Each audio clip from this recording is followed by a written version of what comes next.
Tu vois les fleurs? Là, on voit. Je t'ai écouté.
Bienvenue, très chers frères et sœurs, pour ce temps de recueillement, ce temps de célébration, ce temps où nous nous rendons en communauté à la rencontre du Seigneur pour l'invoquer, pour que sa présence soit en nous et dans cette salle tout au long de ce culte. Et je vous invite à vous lever pour chanter le spontané.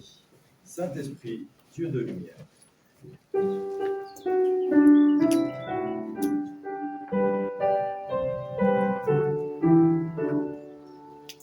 Saint-Esprit, Dieu de lumière, viens resplendir en nos cœurs. Nous serons avec nos frères, les témoins du seul Sauveur. Fais-nous vivre en ta présence, revêt-nous de ta puissance, et baptise-nous de feu. Esprit Saint, Esprit de Dieu. Oui, Seigneur, nous sommes ici ce matin pour te célébrer, pour te chanter, pour te prier. Pendant la semaine qui vient de passer, tu as su nous honorer de 1000 grâces. Combien de fois nous avons douté de nous, nous avons douté de toi. Et combien de fois tu as fait un pas vers nous. Tu nous as fait entendre la parole qu'il nous fallait entendre. Tu nous as exhortés à la sagesse. Tu nous as relevés lorsque nous étions à terre éprouvés. Oui, Seigneur, nous voulons te dire merci. Merci pour cette puissance que tu mets à notre disposition, malgré tout le chaos de la vie, toutes les peines et tous les désespoirs des gens qui nous entourent. Seigneur, tu es là, tu es pour nous la gloire. Amen. Et nous chantons au cantique indiqué, c'est-à-dire le 44-17.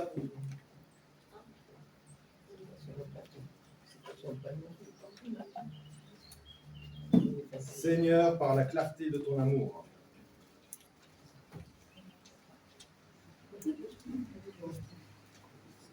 À la page 676.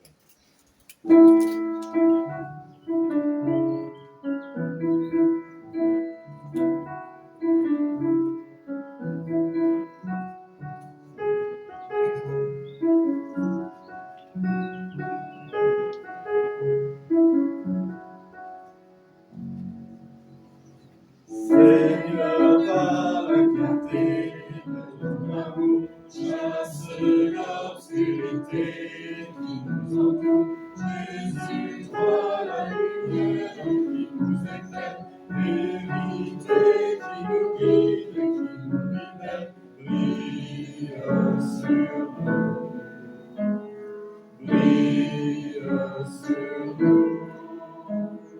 Brille, ô Jésus, couvre ce pays de ta gloire, brille, Esprit Saint, en embrasse nos cœurs.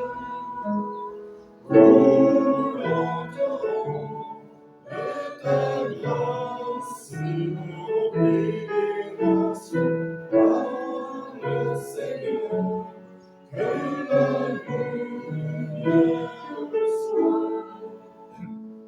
Seigneur, tu nous convies à ta présence, de la nuit véritable de ta puissance.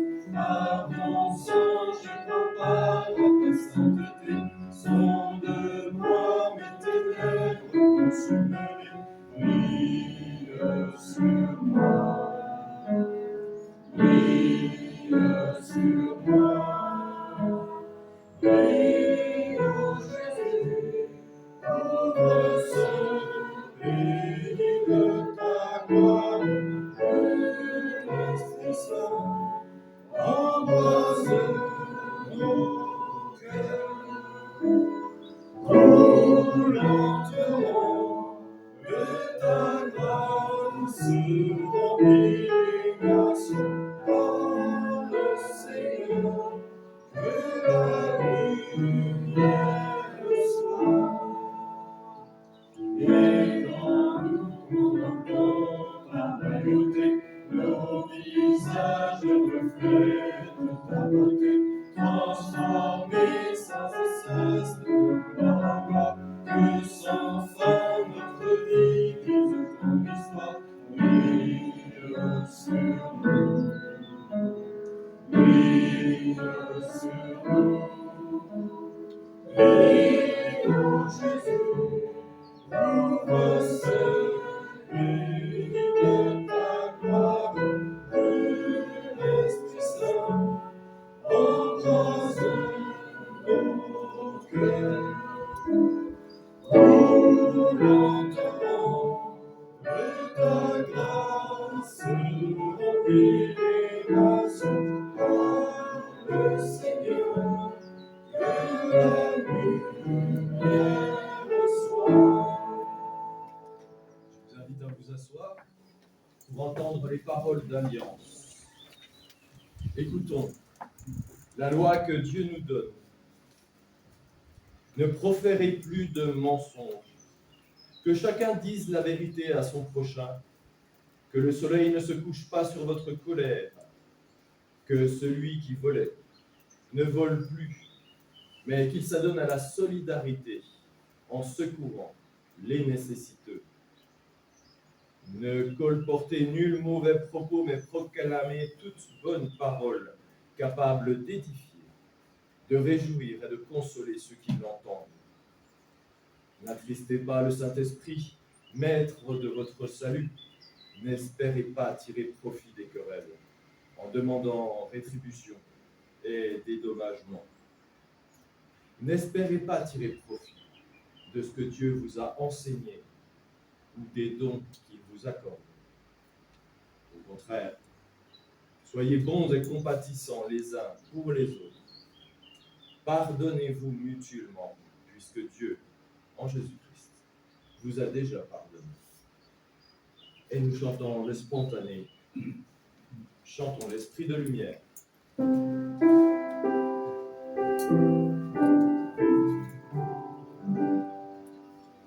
Chantons l'esprit de lumière,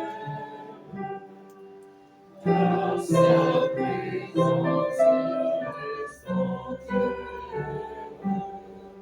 En chacun des visités,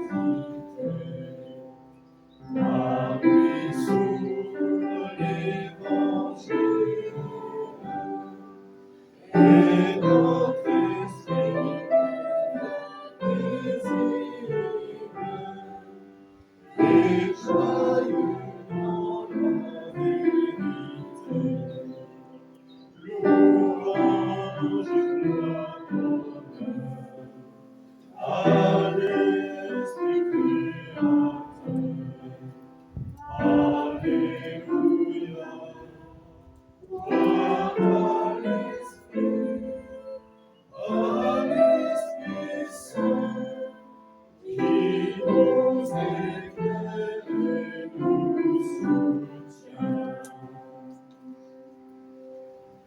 loi de Dieu nous conduit à reconnaître nos péchés.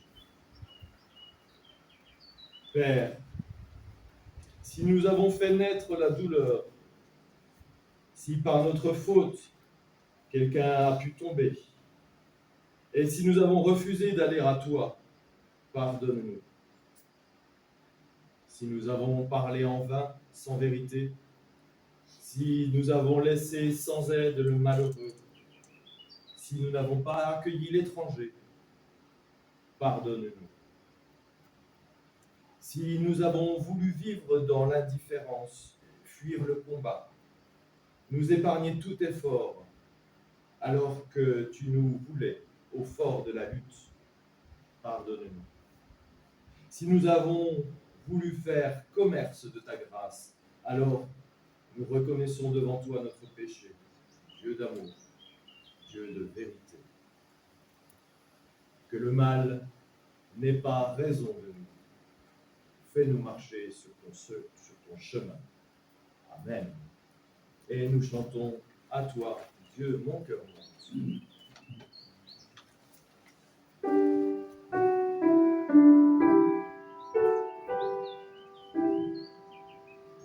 À toi, mon Dieu, mon cœur monte, ton amour est mon appui.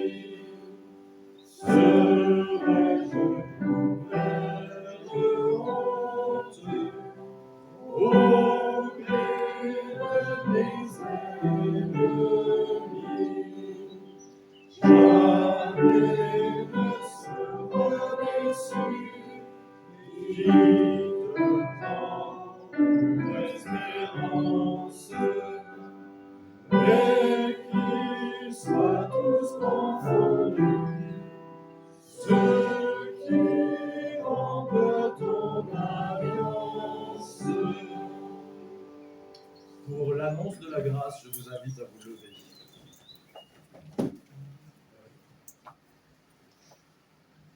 À celui qui a soif, dit Dieu, je donnerai de l'eau de la source de vie, et je la donnerai gratuitement. Dans notre monde où tout s'achète et tout se vend, où l'homme s'étonne et suspecte lorsqu'il reçoit gratuitement, nous annonçons aujourd'hui l'évangile de Jésus-Christ, qui nous délivre de nos certitudes, de nos fatalités, gratuitement, de nos craintes, de nos peurs, gratuitement, et nous appelle à une vie nouvelle. Que Dieu nous mette au cœur l'assurance de son pardon et qu'il nous donne de marcher vers son royaume, chacun à son allure, chacun de sa direction. Chantons avec reconnaissance Dieu Tout-Puissant, dont la grâce m'accorde.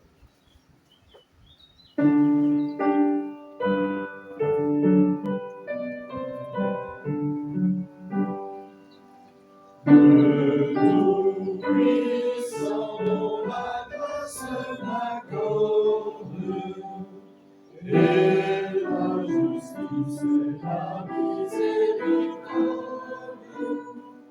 toute ma vie je veux chanter, Seigneur, à ton honneur. Je vous invite à vous asseoir. Avant d'ouvrir les Écritures, nous prions.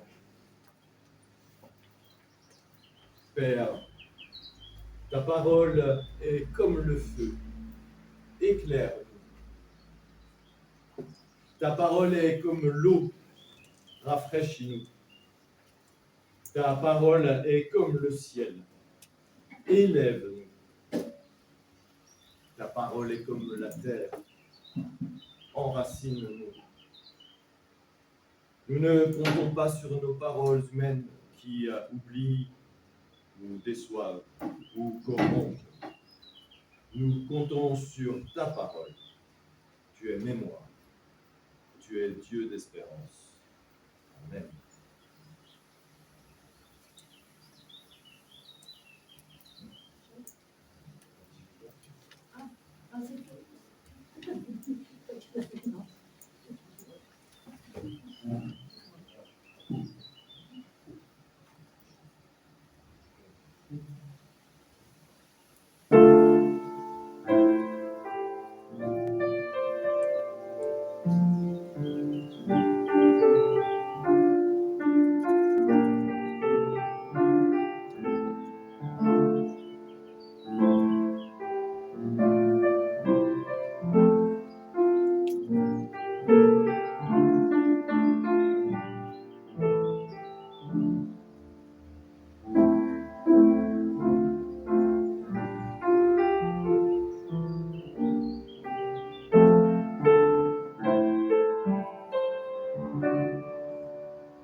Exceptionnellement, aujourd'hui, la lecture du texte va être segmentée et entre chaque segment de lecture, je donnerai un commentaire de ce qui vient d'être lu.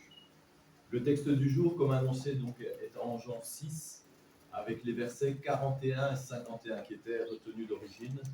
Mais à l'étude du texte, je me suis aperçu en fait qu'il était très intéressant d'étudier une séquence plus longue qui irait à peu près du verset 21 jusqu'à la fin du chapitre 6.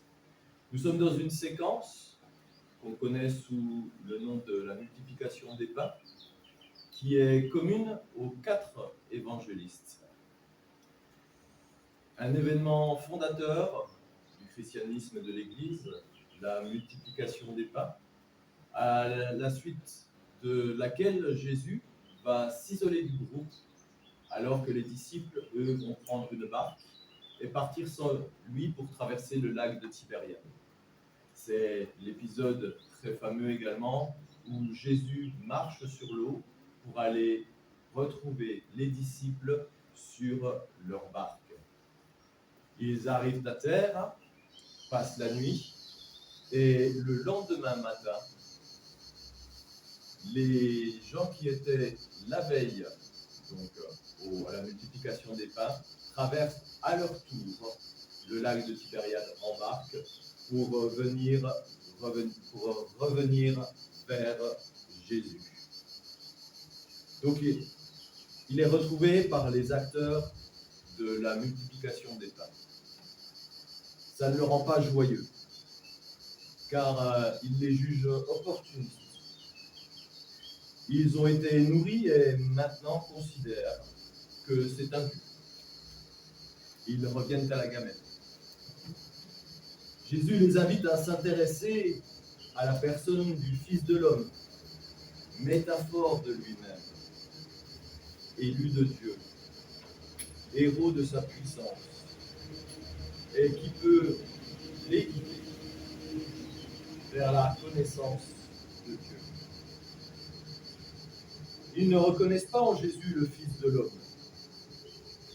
Rappelons que Jésus est très discret tout d'abord sur sa nature et qu'il se cache derrière cette figure de Fils de l'homme, se faisant voir sans a priori se montrer. Ce qu'il attend, ce qu'il espère justement, c'est d'être reconnu.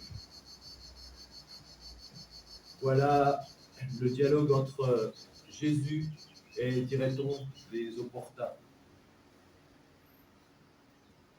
Jésus leur répondit, en vérité, je vous le dis, vous me cherchez non pas parce que vous avez vu des miracles, mais parce que vous avez mangé des pains et que vous avez été rassasiés.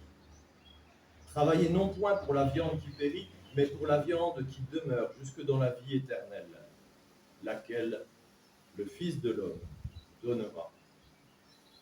Car c'est lui que le Père Dieu a scellé. Ils lui dirent donc, que ferons-nous pour faire les œuvres de Dieu? Jésus répondit et leur dit, c'est ici l'œuvre de Dieu que vous croyiez en celui qu'il a envoyé. Ils lui dirent donc, quel miracle fais-tu, toi, afin que nous te croyions? Quelle œuvre fais-tu? Nos pères ont mangé la manne au désert, ainsi qu'il est écrit, il leur a donné à manger du pain venant du ciel. Jésus donc leur dit, en vérité, je vous dis, Moïse ne vous a pas donné le pain qui vient du ciel, mais mon Père vous donne le véritable pain qui vient du ciel. Car le pain de Dieu est celui qui descend du ciel et qui donne la vie au monde. Ils lui dirent donc, Seigneur, donne-nous toujours ce pain-là. Surprise pour le lecteur. Alors que les opportuns de Jésus sont les mêmes qui ont vécu la veille ce miracle incroyable de la multiplication des pains, ils lui demandent un miracle contre leur adhésion. N'ont-ils rien vu la veille? Plus surprenant encore, ils demandent à Jésus s'il peut faire comme Moïse, faire descendre du pain du ciel, alors que la veille, ils ont eu la démonstration que Jésus a fait apparaître des pains et des poissons. Qu'ont-ils vu la veille? Je pense que nous avons tous une représentation imagée, cérébrale de cet épisode de la multiplication des pains. Eux y étaient.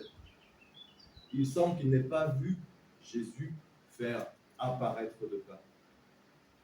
D'ailleurs, lorsque Jean parle de cet épisode, au verset 22 de ce chapitre 6, il écrit, et c'est le seul des évangélistes à revenir sur l'épisode pour lui donner une description. Savez-vous comment il le décrit? Comme un moment où, ouvrez les guillemets, ils avaient partagé le pain après que le Seigneur eut rendu grâce. Peut-on faire plus sobre? Est-ce que la représentation que vous faites de cet événement est en accord avec cette sobriété? Qu'ont-ils vu pour ne pas être impressionnés? Que s'est-il passé pour que Jean soit à ce point laconique? Laissons la question en suspens. Il est question de manne dans le texte que nous venons de lire. Cette nourriture que Dieu a donnée à manger au peuple d'Israël, guidé par Moïse, lors de la longue traversée du désert. Ils ne mangèrent que la manne et des cailles à se rendre malades. Et la manne était comme une poudre blanche, se mangeait comme du pain et avait la caractéristique de ne pas pouvoir être conservée plus d'un jour. Apparemment, comme la mémoire de ceux qui, les opportuns, évoquent Moïse et qui ne se rappellent plus du miracle qu'ils ont vu la veille. L'amalgame dans ce passage du pain de Moïse et de la manne dans ces mêmes paroles évoque pour nous le passage célèbre de Deutéronome 8, 3. Le Seigneur t'a fait manger la manne que tu ne connaissais pas et que tes pères n'avaient pas connue, afin de t'apprendre que l'homme ne vit pas seulement de pain, mais de toute parole qui sort de la bouche de Dieu. C'est une phrase souvent entendue dans le Nouveau Testament qui suggère que la parole est comme une nourriture. Spirituelle, bien sûr, mais également physique, en ce qu'elle nous développe. Elle peut même nous faire oublier la faim. Pas apparemment pour celle des opportuns. À eux qui demandent un signe, il va donner, et à nous, une explication. Il revient d'abord sur le fait que ce n'est pas Moïse qui a donné le pain, mais Dieu. Puis Jésus promet le véritable pain qui vient du ciel, le pain de Dieu. Le pain de Dieu, c'est la première fois et unique fois de la Bible que cette expression apparaît. Habituellement, le nom de Dieu au génitif est plutôt accolé à Fils de Dieu, 46 fois dans le Nouveau Testament, 8 fois chez Jean. La parole de Dieu, 41 fois dans le Nouveau Testament, une fois chez Jean. Ce pain de Dieu, dans le contexte de la déclaration du Deutéronome, s'entend comme si le pain n'était pas à sa place dans ce texte. Reprenons notre lecture au verset 35 à 51. Jésus leur dit, « Moi je suis le pain de vie. Celui qui vient à moi n'aura jamais faim, et celui qui croit en moi n'aura jamais soif. Mais je vous ai dit, celui qui croit en moi aussi vivra. Je vous ai dit que vous m'avez vu, et vous ne croyez pas. Tout ce que le Père me donne viendra à moi, et je ne mettrai point dehors celui qui vient à moi, car je suis descendu du ciel, non pour faire ma volonté, mais la volonté de celui qui m'a envoyé.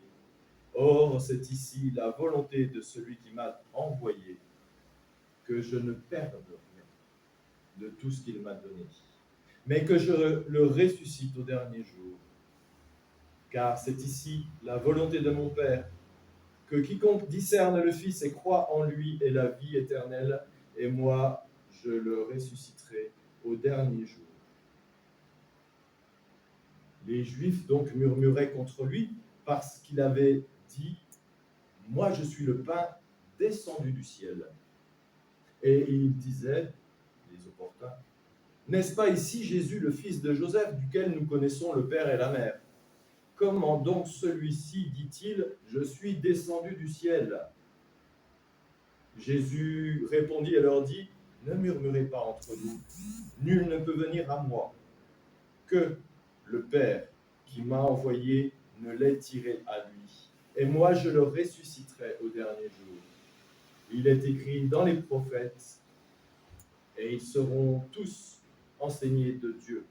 C'est un passage d'Ésaïe qu'on retrouve dans les psaumes, c'est également un passage de Jérémie 31-32. Plus personne ne dira à son frère, connais Dieu, car tous connaîtront Dieu.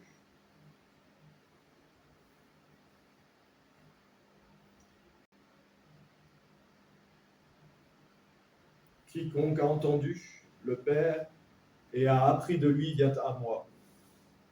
Non pas que quelqu'un ait vu le Père, sinon celui qui est de Dieu, celui qui a vu le Père. En vérité, je vous le dis, celui qui croit en moi a la vie éternelle. Moi, je suis le pain de vie.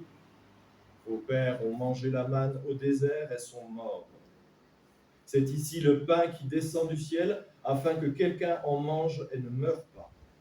Moi, je suis le pain vivant qui est descendu du ciel. Si quelqu'un mange de ce pain, il vivra éternellement. Or, le pain aussi que moi je donnerai, c'est ma chair, laquelle je donnerai pour la vie du monde.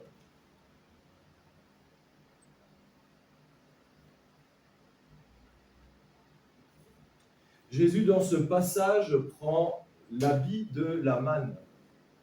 Il est le pain qui descend du ciel. Mais ces détracteurs opportuns ne sont pas dupes. Ils savent bien que ce n'est pas l'habit qui fait la manne. En effet, ils ont reconnu Jésus, le fils de ses parents. Il est le pain qui descend du ciel par la volonté du Père. Il est celui qui rend le Père visible sans que l'on en meure. Comme c'était la crainte des contemporains de Moïse qui craignaient de voir Dieu, car c'était pour eux synonyme de mort. Il est celui qui rend Dieu audible, comme c'était la crainte des contemporains de Moïse, de entendre le Seigneur, car c'était pour eux synonyme de mort. Est-il aussi celui qui rend Dieu comestible? Jean 6, versets 52 à 58. Les Juifs disputaient donc entre eux, disant « Comment celui-ci peut-il nous donner sa chair à manger ?» Jésus donc leur dit « En vérité, je vous dis, si vous ne mangez la chair du Fils de l'homme. Et ne buvez son sang. Vous n'avez pas la vie en vous-même. Celui qui mange ma chair et qui boit mon sang a la vie éternelle, et moi je le ressusciterai au dernier jour. Car ma chair est en vérité un aliment, et mon sang est en vérité un breuvage. Celui qui mange ma chair et qui boit mon sang demeure en moi et moi en lui. Comme le Père qui est vivant m'a envoyé et que moi je vis à cause du Père, de même celui qui me mangera, celui-là aussi vivra à cause de moi. C'est ici le pain qui est descendu du ciel, non pas comme les pères mangèrent et moururent. Celui qui mangera ce pain, vivra éternellement.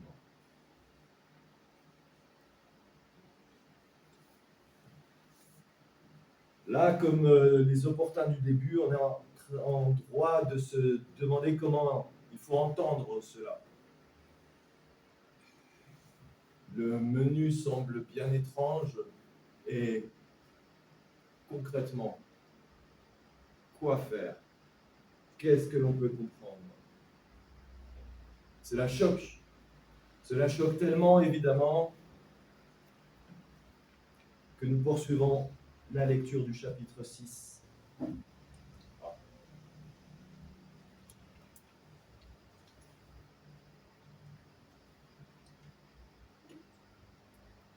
Après l'avoir entendu, beaucoup de ses disciples commencèrent à dire « Cette parole est rude. Qui peut l'écouter ?» Mais sachant lui-même que ses disciples murmuraient à ce sujet, Jésus leur dit « C'est donc pour vous une cause de scandale. Et si vous voyez le Fils de l'homme monter là où il était auparavant, point de suspension, c'est l'esprit qui vivifie, la chair ne sert à rien. Les paroles que je vous ai dites sont esprit et vie.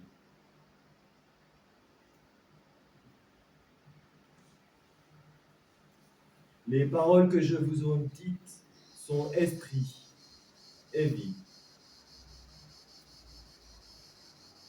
C'est la clé que nous donne Jésus pour comprendre ce texte. Donc soyons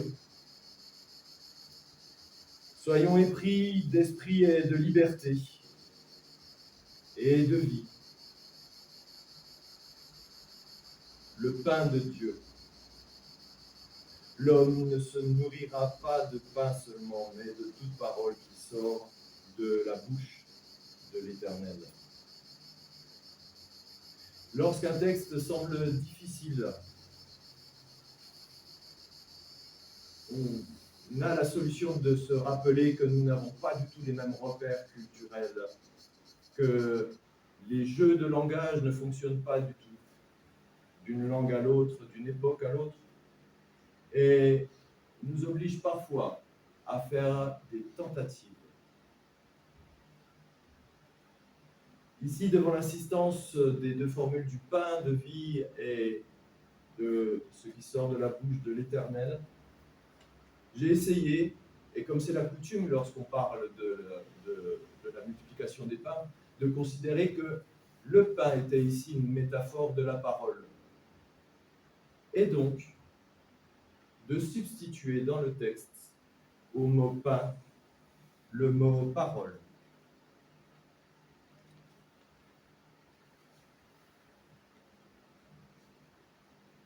Jésus leur dit, en vérité, je vous dis, Moïse ne vous a pas donné la parole qui vient du ciel, mais mon Père vous donne la véritable parole qui vient du ciel. Car la parole de Dieu est celui qui descend du ciel et qui donne la vie au monde. Ils lui dirent donc, Seigneur, donne-nous toujours de ce pain-là. Un peu plus loin dans le chapitre. En vérité, je vous dis, celui qui croit en moi a la vie éternelle. Je suis la parole de vie. Vos pères ont mangé la manne dans le désert et ils sont morts. C'est ici la parole qui descend du ciel, afin que celui qui en mange ne meure point. Je suis la parole vivante qui est descendue du ciel. Si quelqu'un écoute cette parole, il vivra éternellement. Et la parole que je donnerai, c'est ma chair que je donnerai pour la vie du monde. La parole que je donnerai, c'est ma chair. Ce n'est plus le texte biblique, c'est une métaphore. La parole que je donnerai, c'est ma chair. On voit Jésus au travers de son discours, mais finalement, qu'est-ce qui est marquant de son ministère? C'est ce qui est arrivé à son corps. C'est l'histoire de ce corps.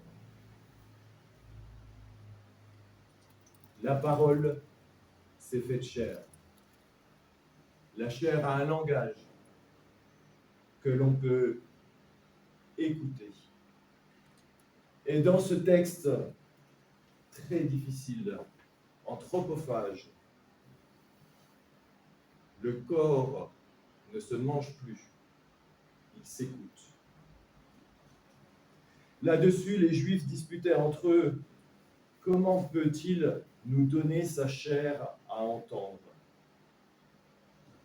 Jésus leur dit, en vérité, je vous le dis, si vous n'écoutez la chair du Fils de l'homme, et si vous n'entendez son sang, entendez son sang. Entendre. Peut-on entendre le sang? Peut-on entendre la voix du sang?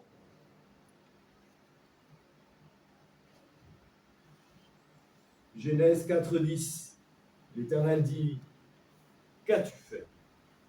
La voix du sang de ton frère crie de la terre vers moi. Et dans l'Épître aux Hébreux, chapitre 12, verset 24, Paul parle de Jésus, médiateur d'une nouvelle alliance et du sang d'aspersion qui parle mieux qu'Abel. Oui, c'est bien le sang qui parle. De la bouche de Dieu, compris par Paul, le sang a une voix, le corps une parole. Et ce sang, il parle déjà de meurtre. Il parle du meurtre de Jésus. Jésus parle avec ceux qui vont le condamner. Ont-ils pu entendre cela? Écouter pour manger, entendre pour boire. En vérité, je vous le dis, si vous n'écoutez la chair du Fils de l'homme et si vous n'entendez pas son sang, vous n'avez pas la vie en vous-même. Celui qui écoute ma chair et qui entend mon sang a la vie éternelle, et je le ressusciterai au dernier jour. Car ma chair est vraiment un langage, et mon sang vraiment une voix. Celui qui écoute ma chair et qui entend mon sang demeure en moi, et je demeure en lui.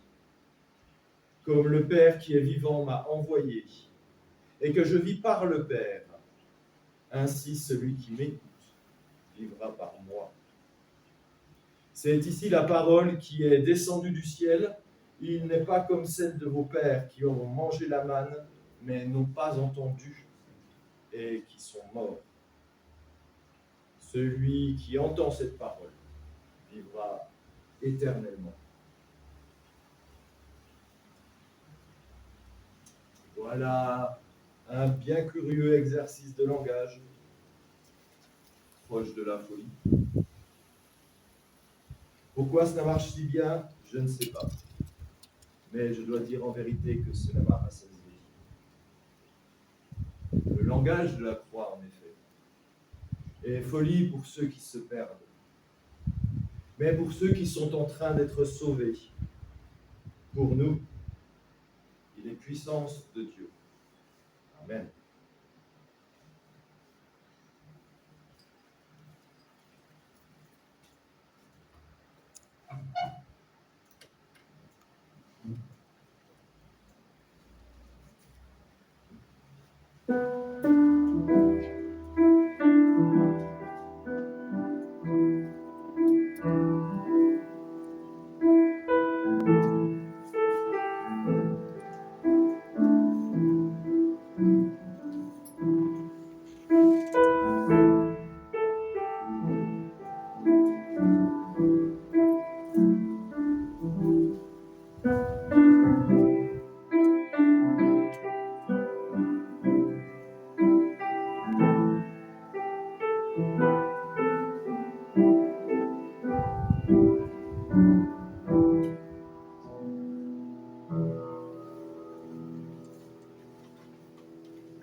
Et je vous invite à vous lever pour chanter le cantique de mémoire 5209. 5209. Il est une fois. Alors comme il est un peu long, on va le chanter dans sa première partie, les 4 premières strophes, et nous le finirons ensuite pour les 4 dernières strophes.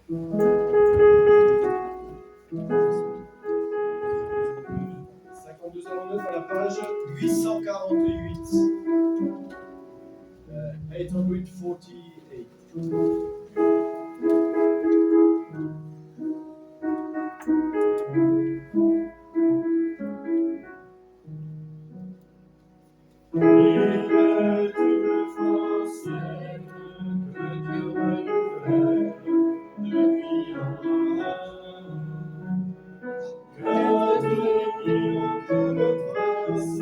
Un chemin de grâce, le royaume là.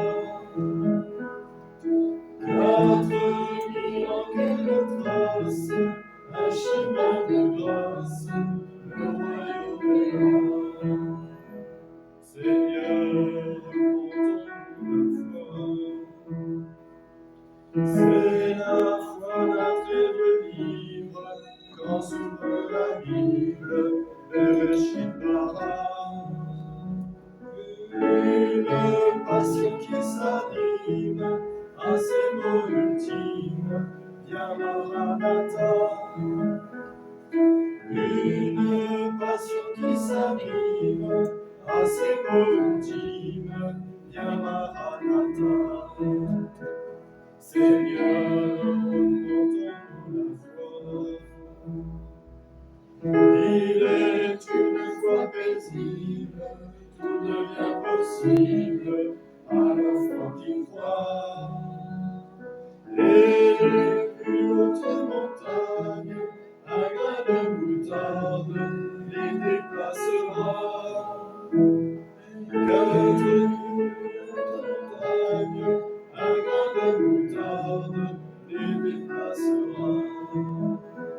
Seigneur, montre-nous la foi.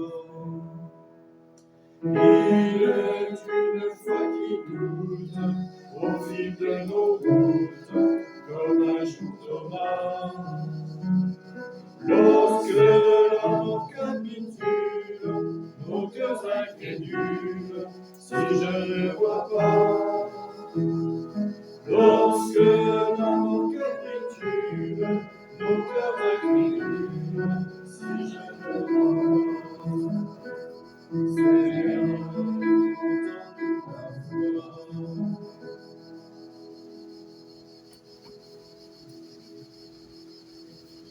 Je vous invite à vous asseoir pour entendre une confession de foi.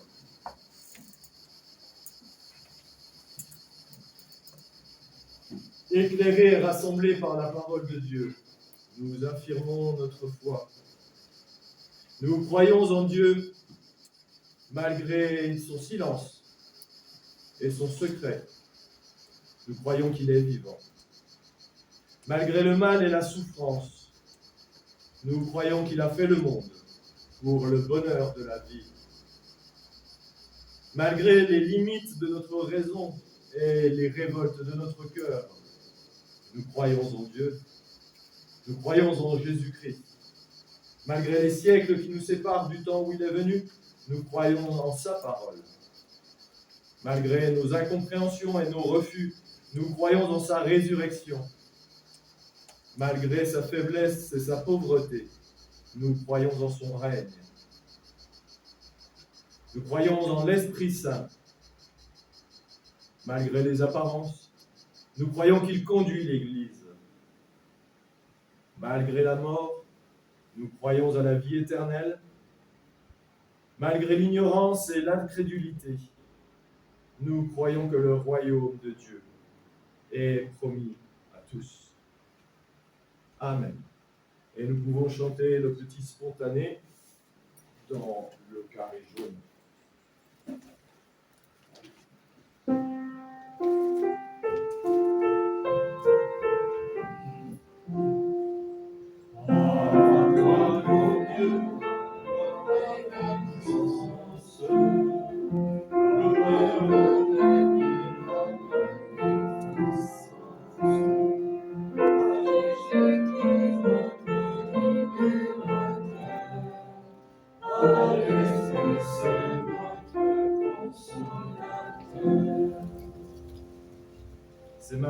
le temps des annonces. Le culte aura lieu dimanche prochain à Grasse à 10 h, comme ce dimanche-ci. Probablement encore à la salle Argès, compte tenu des températures assez élevées dans le temple déjà à cette heure. N'oubliez pas de réserver votre jeudi 22 août pour assister à Cournes et partager un repas et assister à une conférence tenue par le pasteur Barbery sur les perspectives d'œcuménisme dans nos églises. D'autres annonces? Bonjour, comme vous le savez, donc, Raymond Messon est décédé et la famille remercie et donc, Paolo qui a fait la cérémonie et puis toutes les petites mains qui ont fait que cette cérémonie a accompagné la famille et Raymond dans l'adieu. Voilà. C'est maintenant le moment de l'offrande, qu'elle soit joyeuse et généreuse.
Nous sommes venus entendre ta parole, Seigneur, et nous l'avons écoutée.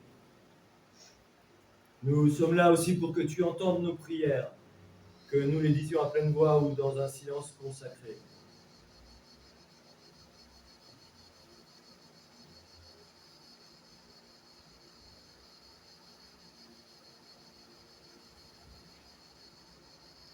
Nous prions pour tous ceux qui ne peuvent pas le faire.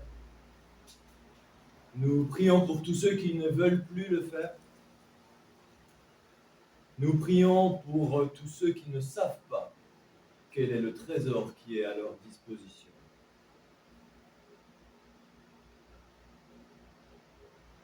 Si nous nous adressons à toi, Seigneur, c'est parce que nous avons la certitude éprouvée que tu agis dans nos vies, que tu agis dans les vies des personnes que nous portons à ta connaissance dans la prière. N'abandonne personne au doute. N'abandonne personne à la misère. Écoute celui qui crie vers toi. Pardonne sa colère. Relève celui qui n'a plus de courage. Sois un Dieu pour nous. Et nous te dirons tous ensemble, notre Père qui est aux cieux, que ton nom soit sanctifié, que ton règne vienne, que ta volonté soit faite sur la terre comme au ciel. Donne-nous aujourd'hui notre pain de ce jour. Pardonne-nous nos offenses, comme nous pardonnons aussi à ceux qui nous ont offensés. tentation, et non du mal. Car c'est à toi qu'appartiennent le règne, la puissance et la gloire pour le siècle des siècles.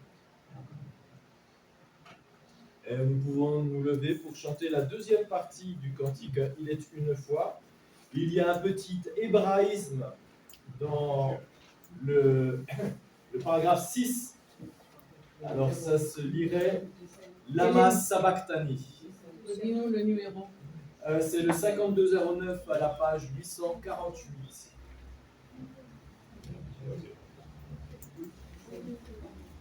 Donc il y a un petit hébraïsme, Lama Sabachthani, c'est les paroles du Christ en croix. Voilà. Jésus, Père, pourquoi m'as-tu abandonné? Et donc nous prenons au paragraphe 5. 5, 6, 7, 8. Quelquefois, j'aimerais bien changer l'ordre, mais c'est une contrainte. Voilà.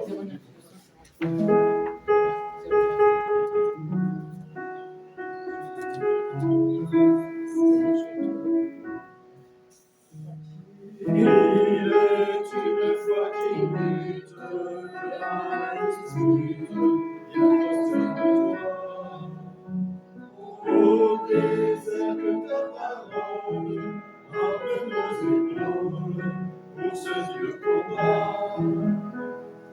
Au désert de ta parole, arme nos épaules, pour ce Dieu combat. Seigneur,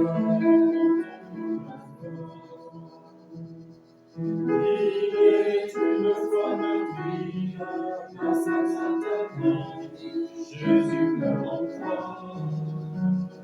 Dans un abandon suprême, c'est Dieu qui nous aime, tous à ce point-là. Dans un abandon suprême, c'est Dieu qui nous aime, tous à ce point-là. Seigneur, montre-nous la foi. Cette foi nulle n'impose, tu risques et tu oses, un pas à la fois.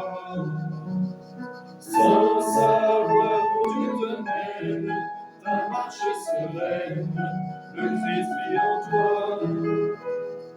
Sans savoir où tu te mènes, ta marche est sereine, le Christ vit en toi. Seigneur, montre-nous la foi. Au souffle de l'espérance, que ton peuple danse, d'une même foi. Père, feu de nos faiblesses, une forteresse, d'amour et de joie. Père, feu de nos faiblesses, une forteresse, d'amour et de joie. Seigneur, montre-nous la foi. Je vous invite à vous asseoir.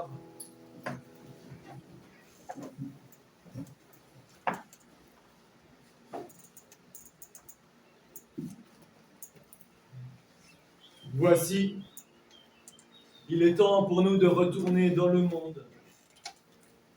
monde pour lequel Jésus a donné sa chair, a témoigné de la parole. Aussi, employons notre temps à oser. Employons notre énergie à prophétiser. Employons notre espérance à avoir des visions d'amour, de paix et de justice. Employons notre vie à affirmer avec humilité notre salut en Jésus-Christ, notre Sauveur. Empêche les fleurs de se faner par une caresse d'amour.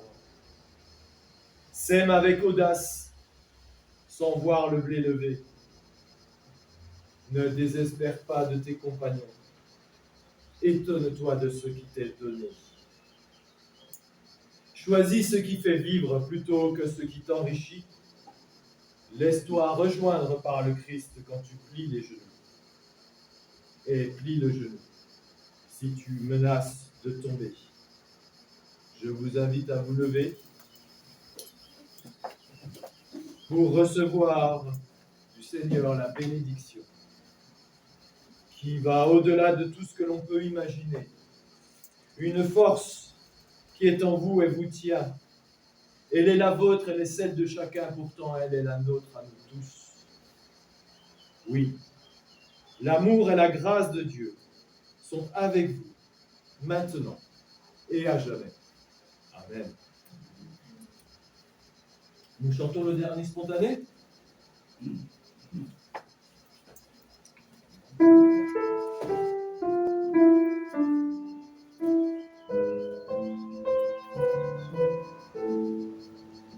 Bénis nos dieux, nos routes, nous les suivrons heureux, car toi qui nous écoutes, tu les sais, tu les veux. Je marie ensemble, j'y marche par la foi. Mais au travers des ombres, ils conduisent à toi. Bon dimanche.